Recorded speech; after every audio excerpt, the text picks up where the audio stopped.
लो, बारिश से पहले अगर छत गलती हो तो छत को दुरुस्त कर लेते हो कि पानी ना गिरे।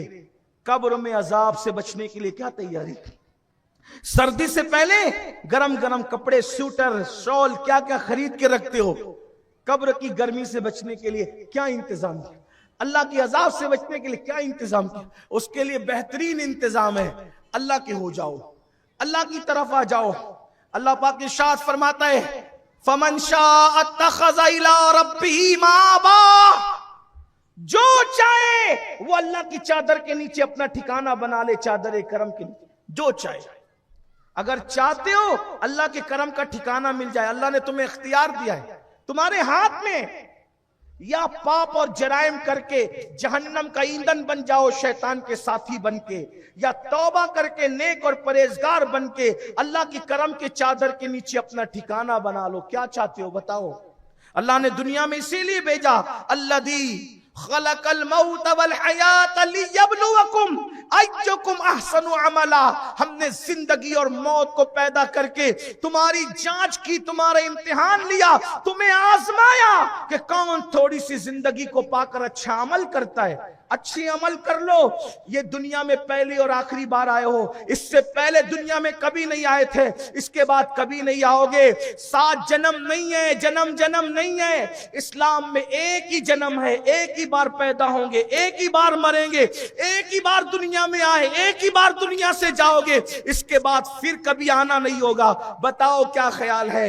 2 मिनट के जिना से वो करोड़ों साल का अजाब मोल लोगे? शराब के कड़वे घूंट पीकर सूअर और बंदर बनोगे जहन्नम में? नमाज छोड़कर 10 मिनट का टाइम ना निकाल कर कयामत तक कब्र की आग में जलते रहोगे? बताओ क्या ख्याल है? ये बात अगर सिर्फ मौलवी साहब ने कही होती तो शायद इतना यकीन ना होता, कोई सियासी लीडर ने कही होती इतना यकीन ना होता, लेकिन ये मौलवी और लीडरों की बात नहीं, ये तो मौला मुस्तफा जाने रहमत की बात है। इतनी सच्ची शख्सियत ने ये बात कही है कि उनकी सच्चाई की गवाही उनके दुश्मनों ने भी दी है। जिसके दुश्मन भी जिसकी सच्चाई की गवाही दे, उस रसूल ने फरमाया, अल्लाह के बंदो तुम्हें डर नहीं लगता अल्लाह के अजाब से? सोचो, पिस्सू काट ले तो इतना तड़पते हो, चोटी काट ले तो बेचैन हो जाते हो, मच्छर का डंक बर्दाश्त नहीं कर सकते मेरे भाइयों। जहन्नम का वो अजाब, अल्लाह का वो अजाब कैसे बर्दाश्त करोगे? आइए वो जो हदीस पढ़ी जा रही थी उसको सुन ले। अल्लाह के सच्चे नबी तुम्हारे और मेरे आका इरशाद फरमाते हैं, बेनमाजी को 3 मुसीबतें दुनिया में आएगी, 3 मरते वक्त आएगी, 3 कब्र में आएगी और 3 मैदान महशर में। यानी बेनमाजी कुल 12 मुसीबतों की गठरी बनेगा। 12 मुसीबतों के लिए तैयार रहो। या 10 मिनट का वक्त निकाल के नमाजी बन जाओ, या फिर इन मुसीबतों के लिए तैयार हो। अब कौन सी मुसीबतें? सुन ले, मैं इख्तिसार से उसको पढ़ रहा हूं। नंबर 1, अल्लाह के सच्चे नबी सादिक व मसदूक सल्लल्लाहु अलैहि वसल्लम इरशाद फरमाते हैं, जो नमाज छोड़ेगा दुनिया की पहली मुसीबत, अल्लाह उसकी रोजी से बरकत उठा लेगा। अब कुछ लोग ऐसे भी है, कुछ सेठ लोग भी यहाँ होंगे, इधर उधर खड़े रह के यहाँ बैठ के सुन, कहिए तो क्या बात हुई, मैं तो करोड़पति हूँ, लखपति हूँ, नमाज कभी पढ़ता ही नहीं, जुमा की 2 रकात पढ़ के भागता हूँ, कभी जुमा भी नहीं पढ़ता। ये क्या मौलवी कह रहे कि जो नमाज नहीं पढ़ता उसकी रोजी में से बरकत उठा ली जाती? याद रखना, लखपति करोड़पति बन जाना और बात है, और बरकत का होना और बात है। ये लखपति करोड़पति कसरत का नाम है और बरकत किसी और चीज का नाम। इसीलिए बुजुर्गों ने फरमाया, अल्लाह से कसरत मत मांगो, अल्लाह से बरकत मांगो। तवज्जो है आपकी? तवज्जो है? गुंबदों मीनार के शहर में बसने वालों, उर्दू अपनी मादरी जबान है। पूरे महाराष्ट्र में सबसे अच्छी अगर उर्दू जबान की बोली जाती है तो हमारा अपना शहर है। तवज्जो है आपकी? उर्दू का एक जुमला बोल रहा हूं, इसको दिल पे लिख लेना। अल्लाह से कसरत मत मांगो, अल्लाह से बरकत मांगो। कसरत की अहमियत नहीं है, बरकत की अहमियत है। समझाऊं मिसाल के जरिए से समझाऊं? कुत्ते के बच्चे कसरत से पैदा होते हैं, मगर हर दरवाजे पर कुत्ता नजर नहीं आता। बकरी के बच्चे बरकत से पैदा होते हैं, करोड़ों अरबों खरबों बकरियां रोजाना ज़बह होती है, फिर भी हर दरवाजे पे नजर आती।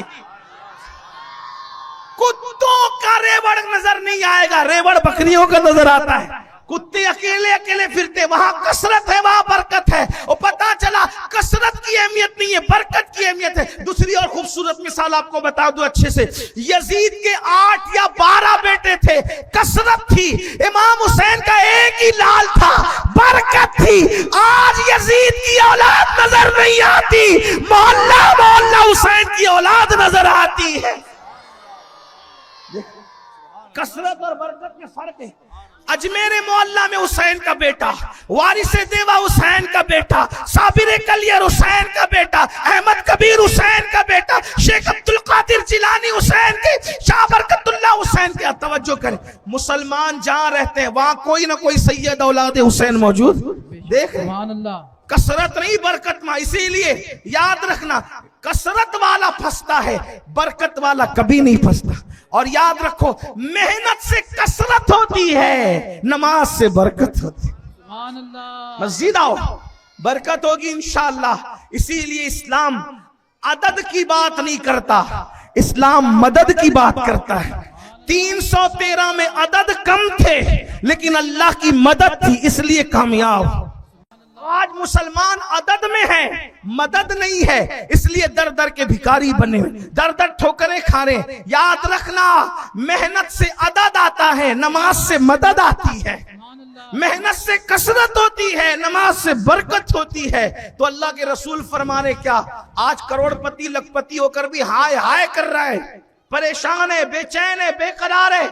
जाके पूछो सेठ लोगों से, सेठ क्या गरीब भी बदमाश है आजकल का? तो गरीब के पेट में भी 4 पांव है। जुम्मे के दिन एक दिन छुट्टी मिलती है तो वो भी घड़ी देख कर क्या था, अभी तो पहली अजान हुई है, अभी पहली अजान। दूसरी अजान के वक्त सेठ भी जाएगा कि उसको उस पर चर्बी चढ़ी, और गरीब भी जाएगा कि उसके पेट में 4 पांव है। जिस कौम का अमीर गरीब सब बिगड़ जाए, उस कौम को कौन बचा सकता है अल्लाह के अजाब से? बुरा मत मानना, नश्तर जो लगाता है वो दुश्मन नहीं होता। हमारे होना अपनों ही से ये बातें कही जा सकती है। आज से 50 साल पहले का मालेगांव देखो, 60 साल पहले का मालेगांव देखो। सुबह 10 बजे 9 बजे तक पगार हो जाती थी। अमीर गरीब सब अजान से पहले या कम से कम अजान तक मस्जिद में पहुंच जाते थे। अभी तो जनाब लोग वो मस्जिद ढूंढते हैं जहां सबसे आखिरी में जुमा हो, ताकि 12 बजे सो के उठे, 2 बजे तक पगार हो, और उसके बाद झूठे मुंह जो है वो पता नहीं क्या क्या करते हैं, और उसके बाद फिर आखिरी जमात तलाश करेंगे। अल्लाह के बंदो, आखिरी जमात ढूंढने वालों, आखिरी में रह जाओगे। जुमा के लिए हुक्म ये है, पहले आओ, पहले बैठो, पहली सफ में रहो, मसनून वक्त में नमाज पढ़ो, सुन्नत वक्त में नमाज पढ़ो। फिर हम जैसे लोग भी मजबूर होते हैं, फिर सोचते हैं कि चलो अब ये नवाब लोग लेट आते हैं तो इनका जुमा ना छूटे, तो हम भी लेट करते हैं। लेकिन मसनून वक्त जुमा का बेहतरीन नमाज वो है जो सुन्नत वक्त में अदा की जाए। ये तो यजीद के दौर से बिदअत शुरू हुई ना। यजीद के दौर में वो तकरीर इतनी लंबी करता था, या उसके उम्माल इतने लंबी तकरीर करते थे, कभी कभी असर का वक्त शुरू हो जाता, बल्कि कभी कभी तो असर का वक्त भी गुजर जाता। ये हाल था। ये सारी बिदतें उसके दौर की जो जिस पे तुम अमल कर रहे हो। हालांकि इतनी देर तो नहीं करते आप, लेकिन बहरहाल कहीं ना कहीं आप गफलत का शिकार हो रहे हो। कितनी गफलत करोगे? तो पहली मुसीबत बेनमाजी को जो आती है, बरकत जाती है। देखो, अल्लाह बरकत उठा ले, किसी मुल्ला में ताकत नहीं मेरे भाई कि वो बरकत ला दे, मरी माजरत के साथ। हाँ, जब बेचारा नमाज रोजे वाला मुल्ला बरकत नहीं ला सकता, तो वो लोग जिन्हें बेचारों को इस्तिंजा की सुन्नत नहीं, फिर वो आपको उठ पटांग आकर के मंतर जंतर देते हैं कि हम ये कर देंगे, उतारा कर लो और बंदिश कर लो और ये कर लो और वो कर लो, लबान ले आओ, लिमू ले आओ, धागा ले आओ। नादान, एक सजदा कर, सजदा वे जा। हंसने की बात नहीं है, मैं किसी का मजाक नहीं उड़ा रहा हूं, हंसने की बात नहीं मेरे भाई। एक सूरे फातिहा जब तुम पढ़ते हो, सूरे फातिहा, उसकी बरकत देखो। सूरे फातिहा में फरमाया, जिस बीमार को लोग लाइलाज करार दें, 41 बार सूरे फातिहा पढ़ के दम करो, अल्लाह ताला लाइलाज बीमार जिसको कह दिया गया उसमें भी शिफा अता फरमाए। सूरे फातिहा सबको याद है, अल्हम्दु की सूरत सबको याद है। तो हमारा मजहब लिंबू डोरे धागे का मजहब नहीं है, हमारा मजहब शरीयत में।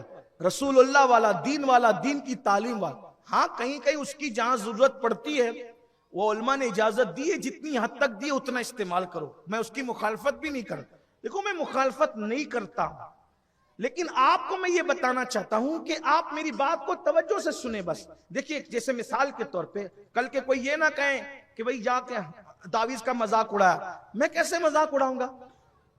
हमारे बुजुर्गों लोग तावीज देते थे तो मैं कैसे मजाक उड़ाऊं? लेकिन मैं आपको यह बताना चाहता हूं कि तावीज का जहां इस्तेमाल है वहीं है। जैसे आपको एक बात बताता हूं, शक्कर आप चाय में डालते हैं, चाय अच्छी बनती है ना, मीठी चाय अच्छी लगती है। शक्कर चाय में डालें अच्छी लगती है, शक्कर हलवे में डालें तो भी अच्छी लगती है, शक्कर खीर में डालें तो भी अच्छी लगती है।